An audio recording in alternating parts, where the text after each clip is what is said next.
نحمده ونصلي على رسوله الكريم اما بعد فاعوذ بالله من الشيطان الرجيم بسم الله الرحمن الرحيم رب اشرح لي صدري ويسر لي امري واحلل عقدة من لساني يفقهوا قولي۔ ناظرین، ہماری آج کی گفتگو کا موضوع ہے روزہ ڈھال ہے۔ ڈھال کس کو کہتے ہیں؟ ڈھال کے لیے انگریزی میں لفظ شیلڈ استعمال ہوتا ہے۔ پرانے زمانے میں جب لوگ جنگ کیا کرتے تھے تو دشمن کے وار سے اپنے آپ کو بچانے کے لیے ڈھال یا شیلڈ کا استعمال کیا جاتا تھا۔ اسی سے تشبیہ دیتے ہوئے آپ صلی اللہ علیہ وسلم نے روزے کو بھی ڈھال قرار دیا کہ روزہ دشمن کے وار سے بچانے والا ہے، محفوظ کرنے والا ہے۔ ہم سب جانتے ہیں کہ ہمارا دشمن شیطان ہے۔ ان الشیطان لکم عدو مبین، کہ یقیناً شیطان تمہارا کھلا دشمن ہے۔ وہ ہمیں بہت سے برے کاموں پر اکساتا ہے۔ رمضان میں جب بڑے بڑے شیاطین کو قید کر دیا جاتا ہے تو خود بخود ہمارا ایک طرح سے بچاؤ ہو جاتا ہے، لیکن اس کے باوجود ہم اپنے نفس کی شرارتوں اور خرابیوں کی وجہ سے بسا اوقات گناہوں میں مبتلا ہو جاتے ہیں۔ لیکن جب انسان روزہ رکھتا ہے تو روزے کی وجہ سے اس کے اندر ایک خاص روحانی قوت پیدا ہوتی ہے۔ وہ قوت اس کو گناہوں سے بچنے میں مدد دیتی ہے، اور روزہ انسان کو مسلسل یہ احساس دلاتا ہے کہ اسے گناہ کے قریب نہیں جانا، اسے اللہ تعالیٰ کی ناراضگی کا کام نہیں کرنا۔ جس طرح اس کا شعور اور احساس سارا دن زندہ رہتا ہے کہ مجھے کچھ کھانا نہیں کیونکہ میں روزے سے ہوں، اسی طرح گناہوں کے قریب جاتے ہوئے بھی اسے ایک احساس ضرور ہوتا ہے۔ اسی لیے ہم دیکھتے ہیں کہ روزے کی حالت میں نہ صرف یہ کہ کھانے پینے سے منع کیا گیا، بلکہ کچھ اور برائیوں سے بھی بطور خاص رکنے کو کہا گیا، اور اس طرح یہ روزہ ہمیں برائی سے بچنے میں مدد دیتا ہے۔ ایک حدیث میں آتا ہے، عن ابی ہریرہ قال قال رسول اللہ صلی اللہ علیہ وسلم الصیام جنۃ واذا كان يوم صوم احدکم فلا يرفث ولا يسخب فان سابه احد او قاتله فليقل اني امرؤ صائم۔ حضرت ابو ہریرہ رضی اللہ تعالی عنہ سے روایت ہے کہ رسول اللہ صلی اللہ علیہ وسلم نے فرمایا، روزہ ڈھال ہے، لہٰذا جب کوئی روزہ رکھے تو فحش باتیں نہ کرے، بےہودہ پن نہ دکھائے۔ اگر کوئی دوسرا شخص روزہ دار سے گالی گلوچ کرے یا جھگڑے تو روزہ دار کہہ دے کہ میں روزے سے ہوں، یعنی اسے کسی کی بےہودگی کا جواب نہیں دینا، کسی کے لڑائی جھگڑے کا جواب اس شکل میں نہیں دینا، اور اس طرح روزہ ایک طرح سے ڈھال کا سا کام دیتا ہے، یا جھگڑے کو آگے بڑھنے سے بچاتا ہے، اور دو لوگوں کے بیچ میں تعلقات درست رہتے ہیں، کیونکہ کبھی بھی کوئی لڑائی یا فساد یا دنگا یک طرفہ نہیں ہوتا۔ جب ایک شخص حملہ آور ہوتا ہے تو دوسرا شخص اسی وقت چین پاتا ہے جب وہ جواب دے پائے، اور دوسرا شخص جواب کیوں نہیں دے رہا اب؟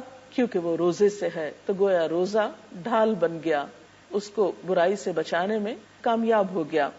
جب ایک انسان دنیا میں اس طرح برائی سے بچتا ہے تو یہی چیز اس کی آخرت کے لیے جہنم سے بچاؤ کا ذریعہ ہو جاتی ہے۔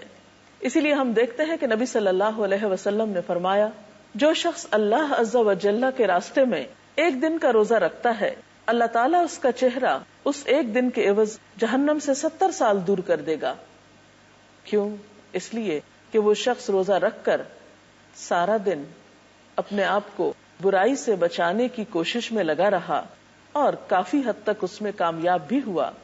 اسی لیے ہم دیکھتے ہیں کہ جو لوگ روزہ رکھ کر بھی بری بات کرنا نہیں چھوڑتے تو ان کے لیے اللہ کے رسول صلی اللہ علیہ وسلم نے اس طرح فرمایا کہ جو شخص روزہ رکھ کر جھوٹ بولنا اور اس پر عمل کرنا ترک نہ کرے تو اللہ تعالیٰ کو اس بات کی کوئی حاجت نہیں کہ وہ کھانا پینا چھوڑ دے۔ تو گویا روزہ صرف کھانا پینا چھوڑنے کا نام نہیں ہے، روزہ ہم سے اس بات کا تقاضا بھی کرتا ہے کہ ہم جھوٹ بولنا بھی چھوڑ دیں اور جھوٹ پر عمل کرنا یا غلط کام کرنا۔ اسی طرح روزے کی حالت میں گالی گلوچ سے بھی خاص طور پر بچنے کے لیے کہا گیا، آپ صلی اللہ علیہ وسلم نے فرمایا کہ روزے کی حالت میں کسی کو گالی نہ دو. اگر کوئی دوسرا تمہیں گالی دے تو اس سے کہو میں روزے سے ہوں، یعنی جواب نہ دو. اور اگر کھڑے ہو تو بیٹھ جاؤ، کیونکہ غصے کی حالت میں انسان اگر اپنی پوزیشن تبدیل کر لے تو اس کے غصے میں کمی ہو جاتی ہے.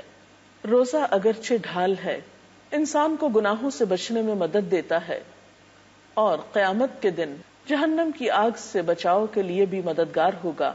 لیکن یہ بات ضرور یاد رہے کہ یہ بچاؤ اسی وقت ہو سکتا ہے جب ڈھال مضبوط ہوگی. اگر ڈھال میں شگاف پڑ جائیں تو ڈھال کارآمد نہیں ہو سکتی، وہ انسان کے لیے زیادہ فائدہ مند نہیں ہو سکتی، اسے دشمن کے حملے سے نہیں بچا سکتی.